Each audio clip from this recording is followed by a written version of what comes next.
જેમ આપણી ઘર, ઓફિસ અને આ બધી જગ્યાઓની સાફ સફાઈ થાય ને, એમ આપણે શરીરની પણ અંદરથી સાફ સફાઈ થવી ખૂબ જરૂરી છે. એને ડિટોક્સ પ્રક્રિયા કહેવાય કે સમયાંતરે આ ડિટોક્સ પ્રક્રિયા આપણા શરીરમાં થવી જોઈએ. ભીતરથી સાફ સફાઈ આપણું શરીર થવું જોઈએ. એમાં વિવિધ અંગો, જે આપણે શરીરના અંગો છે, એ વિવિધ અંગો આપણી મદદ કરે છે. એના વિશે આજે સરસ મજાની વાત કરવી છે. વિડીયો અંત સુધી ધ્યાનથી સાંભળજો.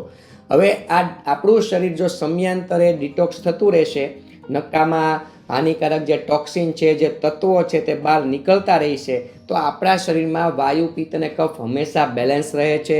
રોગો થવાની શક્યતાઓ ઘટી જાય છે. રોગ પ્રતિકારક શક્તિ વધી જાય છે. આપણો જે પાચન તંત્ર છે તે મજબૂત રહે છે.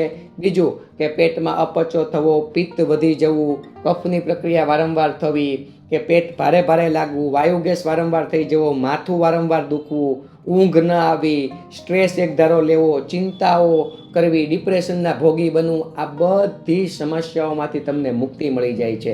કેમ કે આપણા શરીરમાં આપણે નકામા ટોક્સિન જમા જ નથી થવા દેતા, તો રોગો થવાની શક્યતાઓ આપમેળે ઘટી જવાની છે. તો ડિટોક્સ એટલે શું? નકામા હાનિકારક તત્વો છે જે વિવિધ રીતે આપણા બોડીમાં અંદર પ્રવેશે છે. જેમ કે ભોજન દ્વારા પ્રવેશે છે, વાતાવરણ દ્વારા પ્રવેશે છે, દવાઓ આડેધડ લીધા કરો કોઈને પૂછ્યા વગર, એના દ્વારા પણ તકલીફ ઊભી થાય છે. સ્ટ્રેસ લીધા કરો છો કારણ વગરનો, ચિંતાઓ કર્યા કરો છો, કે ઉજાગરા સતત કરો છો, આ બધી પ્રક્રિયાઓને કારણે નકામા ટોક્સિન છે તે આપણા શરીરમાં ક્યાંક ને ક્યાંક પ્રવેશી જતા હોય છે અને આપણા શરીરને નાના મોટા રોગોની લપેટમાં લઈ લેતું હોય છે. હવે આમાંથી આપણા શરીરને બચાવવું અને હાનિકારક તત્વોને બહાર કાઢવા વિવિધ અંગો દ્વારા, એને કહેવાય ડિટોક્સ પ્રક્રિયા. અને આ ખૂબ જરૂરી છે. તો જ આપણા શરીરમાં રોગ પ્રતિકારક શક્તિ વધે. રોગ પ્રતિકારક શક્તિ એટલે રોગો સામે આપણું શરીર લડી શકે અને દવાઓનો સહારો લેવો જ ન પડે અથવા એકદમ ઓછો લેવો પડે, એને રોગ પ્રતિકારક શક્તિ કહી શકાય. એ આપણે હંમેશા મજબૂત હોવી જોઈએ. તો એના માટે શરીરની ભીતરથી સાફ સફાઈ થવી ખૂબ જરૂરી છે. તો વિવિધ અંગો જે આપણી મદદ કરે છે, એમાં સૌ પ્રથમ અંગનું નામ આપણે લઈએ છીએ લીવર. આપણા શરીર માટે જે ખૂબ ઇમ્પોર્ટન્ટ અવયવ છે લીવર. તો લીવર છે ને, એનું કાર્ય શું છે? તો એ ખૂબ મહત્વનું કાર્ય છે એનું ડિટોક્સ કરવા માટે. કેમ કે આપણા જે બ્લડમાં જે ટોક્સિન ફરતા હોય, એને લીવરમાં એ જાય અને લીવર એને દૂર કરવાનું કામ કરે છે. બીજું કે લીવર છે ને તે બાઇલ બનાવે, પિત્ત બનાવે. હવે એ શું કામ કરે કે યોગ્ય માત્રામાં જો પાચક રસો બન્યા હશે તો ભોજન બરાબર પચી જાય. ભોજન બરાબર પચી જાય એટલે ભોજન સડતું નથી, અને ભોજન સડે નહીં એટલે એમાંથી કોઈ પણ પ્રકારના નકામા ટોક્સિન પણ ઊભા નથી થતા, કે વાયુ, પિત્ત કે કફને રિલેટેડ રોગો ક્યારેય જન્મતા નથી. એટલે ભોજન પચવું ખૂબ જરૂરી છે. એના માટે લીવરને સાચવવું ખૂબ જરૂરી છે. એટલે તો તમે સાંભળ્યું હશે કે લીવરને મગમગતું અને નિરોગી રાખવા માટે તમને આલ્કોહોલ પીવાની મનાઈ છે, તમને વધારે તળેલા પદાર્થો ખાવાની મનાઈ છે, બહારનું જંક ફૂડ, ફાસ્ટ ફૂડ વધારે ખાવાની મનાઈ છે, સ્ટ્રેસ લેવાની મનાઈ છે, ચિંતાઓ કરવાની મનાઈ છે. એનું કારણ શું? કે લીવર નારાજગી અનુભવે છે.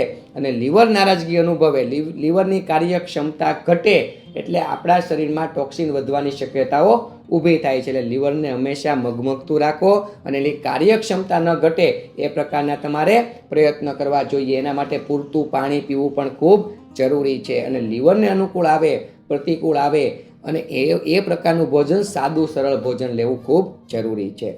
બીજા નંબરે આવે છે કિડની.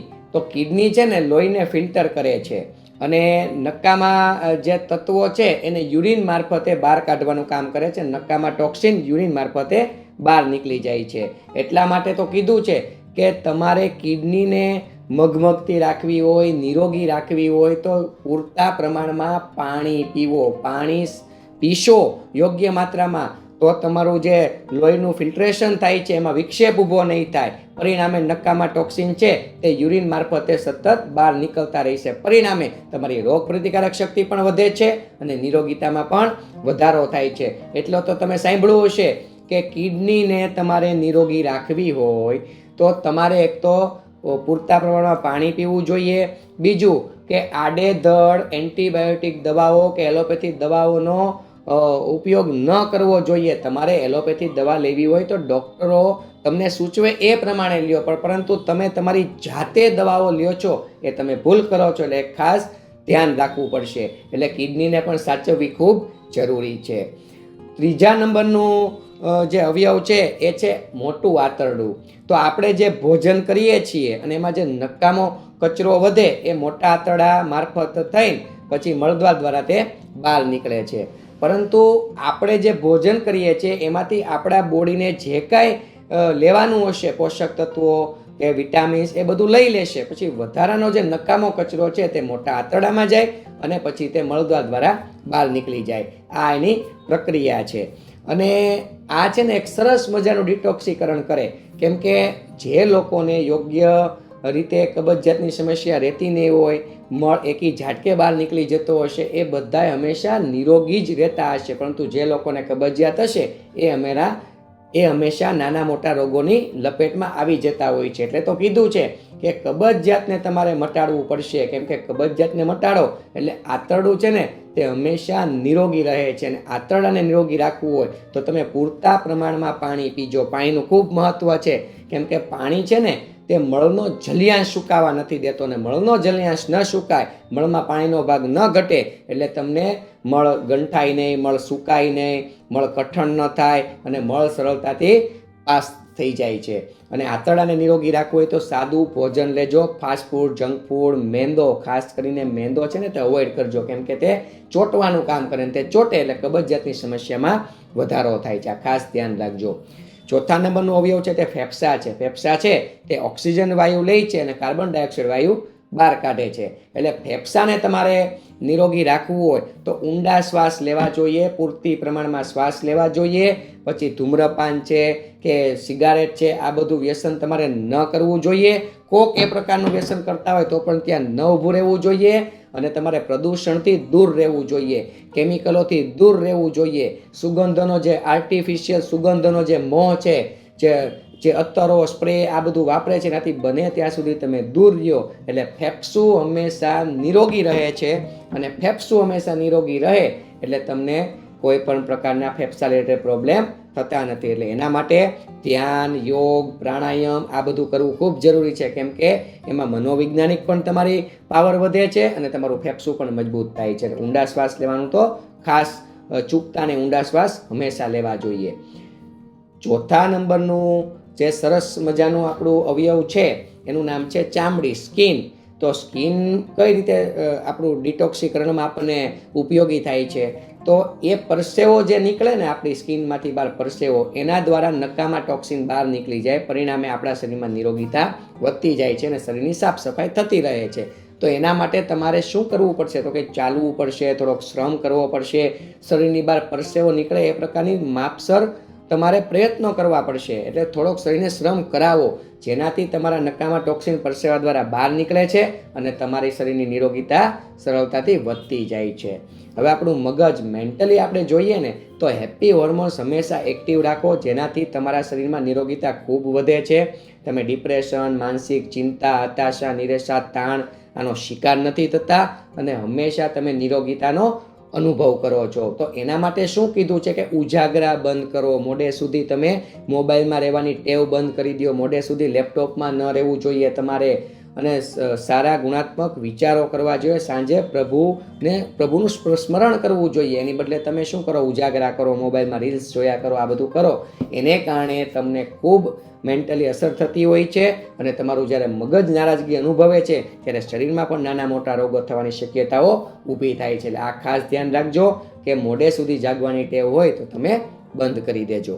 હવે શરીરને ડિટોક્સીકરણ કરવા માટે, નકામા ટોક્સિન બહાર કાઢવા માટે અમુક ઘરગથ્થુ ટૂંકમાં પ્રયોગ જણાવી દઉં છું. સાંજે તમારે 1 ગ્લાસ પાણી લેવાનું છે. એમાં 1 ચમચી આખા દાણા પલાળી દેવાના છે.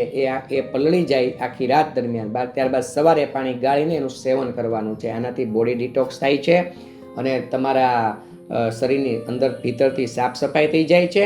અને ધાણા છે ને તે પિત્તશામક ગુણધર્મ ધરાવે છે. પ્લસ તે આપણા બોડીની અંદર જે કોલેસ્ટ્રોલની માત્રા છે એને ઘટાડવામાં પણ તમારી મદદ કરે છે અને શરીરને નિરોગીતા વધારે છે અને શરીરની ભીતરથી સાફ સફાઈ કરે છે. બીજા નંબરે તમે ત્રિફળાનું સેવન કરી શકો છો. સાંજે સૂતી વખતે, જમીને તરત નહીં, સૂતી વખતે 1 ચમચીનું સેવન કરી શકાય અને સવારે નરણા કોઠે ઉઠીને 1 ચમચીનું સેવન કરી શકાય. એમાં 3 ફળનું મિલન થાય: હરડે, બહેડા અને આંબળા. વાયુ, પિત્ત અને કફને બેલેન્સ કરી જાણે છે મોટા આંતરડાને સાફ કરી જાણે છે, કબજિયાતની સમસ્યામાંથી મુક્તિ અપાવે છે અને શરીરને ત્રિદોષ મુક્ત કરી દે છે. એટલે વાયુ પિત્ત કે કફની સમસ્યા થતી હોય તો એમાંથી તમને મુક્તિ અપાવે છે. તો આનો પ્રયોગ પણ કરવો જોઈએ. ત્રીજા નંબરે તમે નરણા કોટે ઉઠીને નવશેકું હુંફાળું ગરમ પાણી પીવાની ટેવ પાડો, કેમ કે નવશેકું હુંફાળું ગરમ પાણી પીવાથી તમારા શરીરનું ડિટોક્સિકરણ પણ થાય, નકામા ટોક્સિન બહાર પણ નીકળે. પ્લસ કે સૌથી એનો મોટો અગત્યનો ફાયદો, કફ પ્રકૃતિ જે લોકોને હોય એને પણ ફાયદો થાય. અને બીજું કે પાણી છે ને, સવારે ઉઠીને પાણી શું કામ પીવું જોઈએ? કે પાણી પીવાથી નાના મોટા અંગોને જેને જરૂર હશે પાણીનો પુરવઠો લઈ લેશે અને શરીરને તમે યોગ્ય માત્રામાં પાણી આપશો તો એનર્જી લેવલ તમારું ઘટતું નથી અને એનર્જી લેવલ ન ઘટે એટલે આખો દિવસ તમે નિરોગીતાનો અનુભવ કરો છો. તો આવા થોડાક પ્રયોગ પણ કરજો કે જેનાથી શરીર ડિટોક્સ થાય, શરીરની ભીતરથી સાફ સફાઈ થાય અને મેં તમને જે કીધું એ પ્રકારના અવયવોને સાચવી જાણજો અને બેડ હેબિટને બંધ કરજો. એટલે તમને આજીવન શરીરમાં રોગો થવાની શક્યતાઓ ઘટી જાય છે. અને સવારે નરણા કોઠે ઉઠીને પાણી જેમ પીવો છો એમ પાણી પીધા બાદ થોડીક વાર પછી ચાલવાની ટેવ પાડો, જેનાથી પરસેવા દ્વારા પણ તમારા નકામા ટોક્સિન બહાર નીકળે એટલે આખા દિવસ દરમિયાનનું આરોગ્ય તમારું સવારથી જ જળવાય છે અને તમને નિરોગીતાનો અનુભવ થશે. આપ સૌને મારા પ્રણામ. જય ધન્વંતરી.